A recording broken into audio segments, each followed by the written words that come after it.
Hey babe, today I'm going to show you how to add a drum kit in Ableton. Super easy. We're just going to head over to the categories section and select the drums tab. Here we have all of the different kits that are currently uploaded into your Ableton. You can scroll through the kits either using your mouse or using the arrow keys.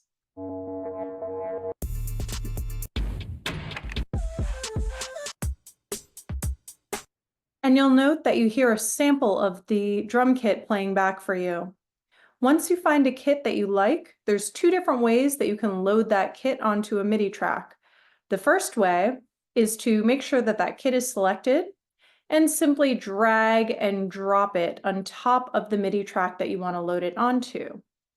The second way is you're going to select the MIDI track itself by clicking on the track title bar. That's this area up here. So I'm not clicking like down here, right? It's up here.